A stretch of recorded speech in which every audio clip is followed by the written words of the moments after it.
Hariom classes Narsinghpur में आप सभी का हार्दिक स्वागत है। आज क्लास 9th के बायोलॉजी के पार्ट को लेके प्रस्तुत हूँ। आज जिस चैप्टर के बारे में हम अध्ययन करेंगे उसको अभी जानने से पहले कुछ व्यवहारिक बातें। हम जहाँ भी रहते हैं हमारा घर या तो कच्चे का होता है या तो पक्का का घर होता है। और अगर मैं पक्के की घर की बात करूँ, उस मकान की बात करूँ जिसके छत के नीचे हम रहते हैं, तो उसके गहराई में जाएं कि वास्तव में जिस छत के नीचे रहते हैं वह घर हमारा किन चीज़ों से मिलकर बना है।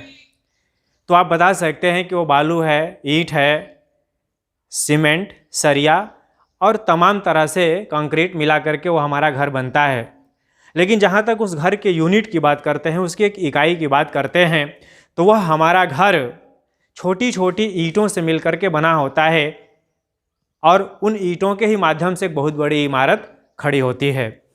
ठीक वैसे ही इस पूरे पृथ्वी पर जितने भी जीवधारी हैं, वह जीवधारी चाहे वह यूबैक्टीरिया हो या कवक हो, अमीबा हो, बड़े बड़े पेड़ पौधे हों, जीव जंतु हों, समस्त जीवधारियों का शरीर जिन छोटी छोटी इकाइयों से मिलकर बना होता है उसको हम जीव विज्ञान की भाषा में कोशिका या सेल कहते हैं।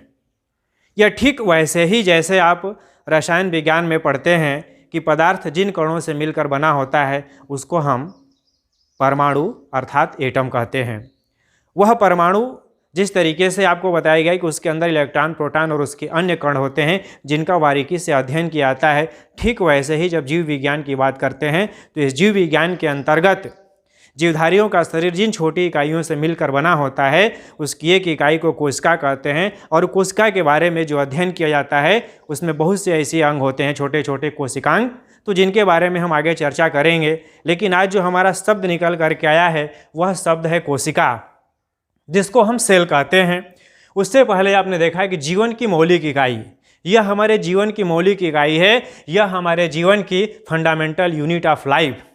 इसको क्यों कहा जाता है, इसके ऊपर मैं चर्चा करूं तो यह कोशिका जिसको क्रियात्मक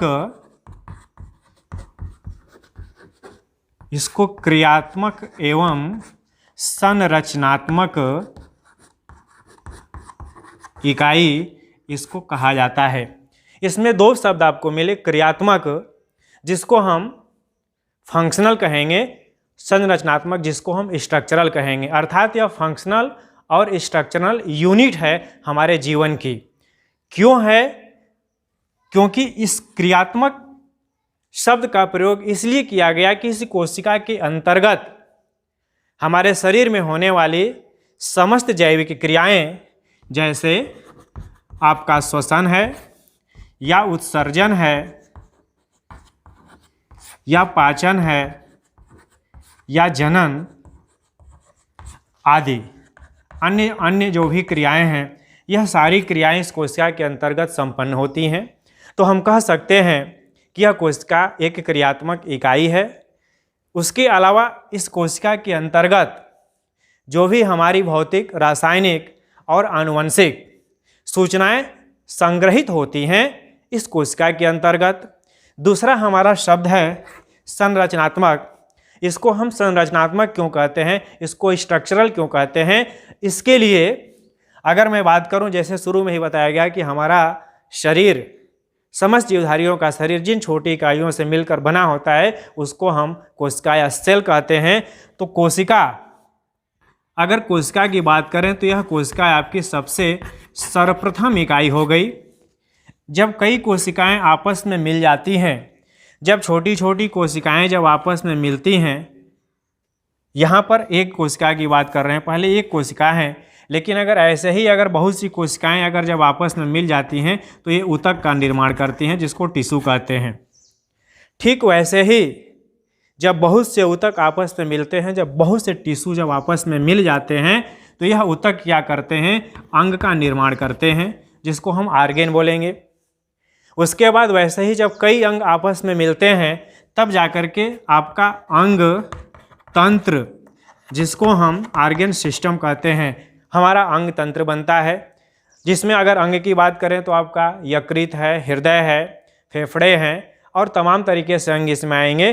अंग तंत्र की बात करेंगे तो यह ऑर्गन सिस्टम में ये जो चीज़ आपको लिखा गया है, श्वसन है, उत्सर्जन है, पाचन है, जनन है, कंकाल तंत्र है, तंत्रिका तंत्र है, परिसंचरण तंत्र है, सारे तंत्र, सारे सिस्टम इस अंग तंत्र के अंतर्गत आते हैं।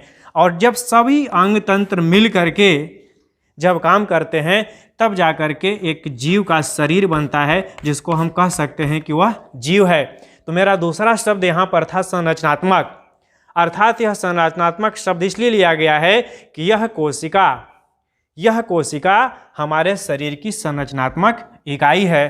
तो इन दो शब्दों के माध्यम से हम एक छोटे शब्द के रूप, छोटे वाक्य के रूप में बोल सकते हैं कि कोशिका हमारे जीवन की क्रियात्मक और संरचनात्मक इकाई है।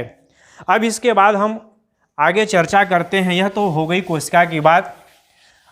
वास्तव में यह कोशिका की खोज करने वाले वह कौन से वैज्ञानिक थे जिन्होंने इस कोशिका की खोज की? अगर उनकी बात करें तो इसकी करने वाली खोज जो वैज्ञानिक हैं उनका नाम है रॉबर्ट हुक। और ये जो रॉबर्ट हुक हैं, इन्होंने 1665 ईस्वी में इस कोशिका शब्द की खोज की, या यूँ कहें कि इन्होंने कोशिका के बारे में बताया। लेकिन उनकी हिस्ट्री को जानने से पहले थोड़ा और जानते हैं कि कैसे यह हमारे जो है जीव विज्ञान में शब्द कोशिका आ गया। इन्होंने क्या किया, एक कार्क एक वृक्ष की छाल होती है, वृक्ष की छाल, इस वृक्ष की छाल को इन्होंने पहली बार देखा। और यह वृक्ष की छाल ठीक वैसे ही दिखाई देती थी जैसे आपने मधुमक्खी देखा होगा, मधुमक्खी का छाता, ठीक इस तरह से मधुमक्खी के छाते की तरह से संरचनाएं इसमें पाई जाती हैं। और इन्होंने पहली बार जब इसको देखा था तो इसको ही इन्होंने कहा था, यह शब्द इन्होंने प्रयोग किया था, इस मधुमक्खी के छत्ते की तरह रचनाएं जब इस कार्क के अंतर्गत दिखाई दी तो इन्होंने जो शब्द का प्रयोग किया वह शब्द था सेल्यूला। इन्होंने सबसे पहले इस सेल्यूला शब्द का प्रयोग किया था। बाद में इसी शब्द को, यह जो लैटिन भाषा है, यह लैटिन भाषा क्या, बाद में इसको सेल शब्द इसके लिए प्रयोग किया गया। और इस सेल शब्द की बात करते हैं तो हिंदी में जिसका अर्थ होता है, जो लैटिन भाषा में जो अर्थ था, एक छोटा कमरा। जब एक कमरे की बात करते हैं तो कमरे में बहुत सी चीज़ें हो सकती हैं। और बाद में इसी सेलुलर शब्द के द्वारा यह सेल शब्द का प्रयोग किया गया और वही सेल कोशिका के नाम से फिर विख्यात हुआ। तो इन्होंने जिस मधुमक्खी के छत्ते की रचना को देखा था, छोटी छोटी कोठरियों को, कोष्ठकों को देखा था, वास्तव में उन्होंने उस कोशिका को नहीं देखा। लेकिन उन्होंने पहली बार जब नाम लिया, इसलिए हम कहते हैं कि रॉबर्ट हुक ने कोशिका की खोज की। अब हम उस वैज्ञानिक की बात करते हैं जिनका नाम था, शॉर्ट में मैं लिख रहा हूँ, एंटोनी वान ल्यूमेनहॉक। जब इन्होंने सूक्ष्मदर्शी की खोज की, एंटोनी वान ल्यूमेनहॉक, यहाँ पर जब इन्होंने सूक्ष्मदर्शी बनाया तो छोटे छोटे जीव, जैसे इन्होंने प्रोटोजोआ का अमीबा है उसको देखा, शुक्राणु, उसकी जो कि एक कोशिका है, छोटा जीव, हमारे जो शरीर का पार्ट है जो हमारे प्रोटोप्लाज्म के अंदर वो पाया जाता है। तो शुक्राणु को देखा इन्होंने, अमीबा को देखा, कुछ अन्य छोटे जीवों को देखा उस सूक्ष्मदर्शी के माध्यम से। तो यहाँ पर बस इतना ही आपको बताना है हिस्ट्री के बारे में कि सूक्ष्मदर्शी की जब खोज हुई तो लोगों के अंदर जिज्ञासा पैदा हो गई उन जीवों को देखने के लिए जिनको हम इन नंगी आँखों से नहीं देख सकते। तो रॉबर्ट हुक ने कोशिका की खोज की और इन्होंने सूक्ष्मदर्शी का खोज किया। अब उसके बाद हम चर्चा करते हैं कि वास्तव में कोशिका का सिद्धांत क्या है।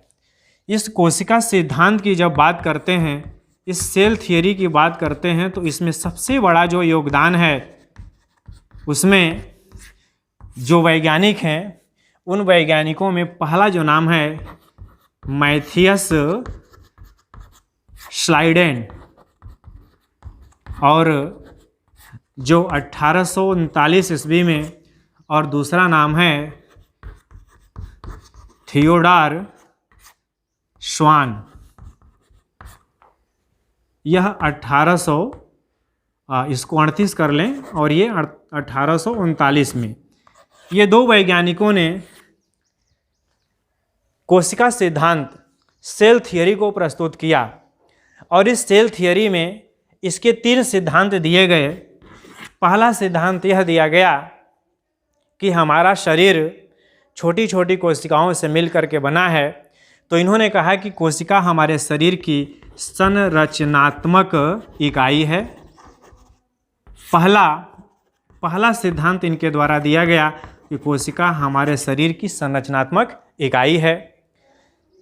या दूसरा, चूंकि यह छोटी छोटी कोशिकाओं से मिलकर के बना है तो इसको हम कहेंगे कि यह संरचनात्मक इकाई है। दूसरा, उन्होंने कहा कि हमारे शरीर की सारी जैविक क्रियाएं उस कोशिका के अंतर्गत निहित हैं। तो इन्होंने कहा कि वो कोशिका हमारे शरीर की वह क्रियात्मक इकाई है। यह शब्द उन्होंने कहा कि यह हमारे शरीर की क्रियात्मक इकाई है। उसके बाद तीसरे जो एक वैज्ञानिक थे जो विर्चो थे, इन्होंने तीसरा सिद्धांत इसमें बाद में जोड़ दिया गया कि हमारे शरीर की जो भी नई कोशिकाएं बनती हैं वह अपनी पूर्ववर्ती कोशिकाओं के द्वारा निर्मित होती हैं, अर्थात वह मात्र कोशिका के द्वारा नई कोशिकाओं का जन्म होता है। अर्थात जो नई कोशिकाएं होंगी, जितनी भी नई कोशिकाएं हैं, वे नई कोशिकाएं वह पूर्ववर्ती अर्थात मात्र कोशिका जिसको कह सकते हैं, वह मात्र कोशिका से निर्मित होती हैं। यह 3 सिद्धांत इस कोशिका सिद्धांत में रखे गए हैं। अब उसके बाद हम चर्चा करेंगे कि वास्तव में ये जो कोशिका है, यह कोशिका की संरचना कैसी होती है, उसका जनरल स्ट्रक्चर हम देख रहे हैं कि वास्तव में इस कोशिका की संरचना कैसी होती है। अब आपके सामने ये जो एक कोशिका की सामान्य संरचना का रेखा चित्र आपके सामने प्रस्तुत किया गया है, और इसको आगे एक्सप्लेन करने से पहले यदि आप इस चैनल पे पहली बार आए हैं तो आप इसको सब्सक्राइब कीजिए। यदि वीडियो अच्छा लगता है तो अपने दोस्तों में इसको शेयर कीजिए, इसको लाइक कीजिए और कमेंट बॉक्स में अपना सुझाव अवश्य लिखिए। अब इसके हम एक जनरल स्ट्रक्चर के बारे में चर्चा करते हैं, बाकी डिटेल चर्चा अगले पार्ट में वीडियो का होगा। यहाँ पर मैं ये बता रहा हूँ कि जैसे एक कोशिका का एक डायग्राम दिया गया है। कोई भी कोशिका जो चारों तरफ से एक बाह्य आवरण के द्वारा घिरी होती है, जिसको हम कोशिका झिल्ली, जंतुओं में कोशिका कला या इसको हम प्लाज्मा झिल्ली भी कहते हैं। लेकिन जहाँ तक अगर किसी हम पेड़ पौधे और वनस्पति की बात करेंगे तो ये जो कोशिका झिल्ली और कोशिका कला जो होती है, इसके बाहर एक निर्जीव झिल्ली और होती है जिसको हम कोशिका भित्ति, पेड़ पौधों में अगर ये होती है तो इसको हम कोशिका भित्ति, जिसको हम सेल वाल कहते हैं। और यह जो सेल वाल कोशिका भित्ति होती है, यह सेल्यूलोज की बनी होती है, जिसको सेल्यूलोज कहते हैं। यह सेल्यूलोज की बनी होती है और यही एक वजह है कि पेड़ पौधे जो भी घास वगैरह खाते हैं तो उनको पचाने के अंदर क्षमता होती है, और एक मानव के अंदर पके हुए पदार्थ को खाने की क्षमता होती है। वो आगे चर्चा की जाएगी। तो यहाँ मेरा बताने का पर्पस था कि जो सबसे बाहर एक कोशिका होती, उस कोशिका के बाहर जो आवरण होगा वो कोशिका झिल्ली या प्लाज्मा झिल्ली होगी, और उसके अंदर सबसे मध्य में जो होता है, जिसको हम कह सकते हैं कि वह एक केंद्रक है, जो मध्य में होता है केंद्रक, और इसके बीच में, इस कोशिका झिल्ली और केंद्रक के बीच में जो तरल पदार्थ भरा होता है, उस तरल पदार्थ को हम जीव द्रव्य या प्रोटोप्लाज्म कहते हैं। यहाँ पर एक जनरल डायग्राम और दिया गया है कि यह कोशिका है, जिसको जनरली 3 पार्ट में डिवाइड किया गया। पहला एक बाह्य आवरण हो गया, जिसके बारे में मैंने आपको बताया। उसके बाद यह मध्य का जो भाग होता है, जो पूरे केंद्रक को चारों तरफ से घेरे हुए रहता है, उसको हम जीव द्रव्य कहते हैं। और यह जीव द्रव्य, इसके 2 पार्ट होंगे। वह पदार्थ, वह तरल पदार्थ जो इस प्लाज्मा मेम्ब्रेन से लेकर के इस केंद्रक के चारों तरफ जो उसमें उपस्थित होता है, घिरा होता है, उसको हम कोशिका द्रव्य कहते हैं। और इस केंद्रक के अंदर जो तरल पदार्थ भरा होता है, उसको हम केंद्रक द्रव्य कहते हैं। और इस पूरे पार्ट को मिला करके हम बात करें तो उसको हम जीव द्रव्य या प्रोटोप्लाज्म कहते हैं। यहाँ पर बच्चे कंफ्यूज करते हैं कि कोशिका द्रव्य क्या है और जीव द्रव्य क्या है। तो यह ध्यान देंगे कि यह जीव द्रव्य का ही दोनों पार्ट है। जो केंद्रक के अंदर भरा होता है उसको केंद्रक द्रव्य कहेंगे, न्यूक्लियोप्लाज्म कहेंगे, और जो ही पूरा इस केंद्रक को घेरे हुए होता है उसको हम कोशिका द्रव्य या साइटोप्लाज्म कहते हैं। अब उसके बाद यह जो पूरा पार्ट है जिसमें दिखाया नहीं गया है, यहाँ एक एरो के माध्यम से लिखा गया है सभी कोशिकांग। इसके अंतर्गत जो कोशिका के अंदर पाए जाने वाले, चाहे वो माइटोकॉन्ड्रिया हो, गाल्जी काय हो, गाल्जी कॉम्प्लेक्स हो या तारक काय हो, यह समस्त अंगों को हम सभी को कोशिकांग कहते हैं जो इसके अंदर पाए जाते हैं, जिसकी चर्चा हम अगले वीडियो में करेंगे। और आज के लिए इतना ही, अगले टॉपिक को प्रस्तुत होंगे जल्दी के, तब तक धन्यवाद।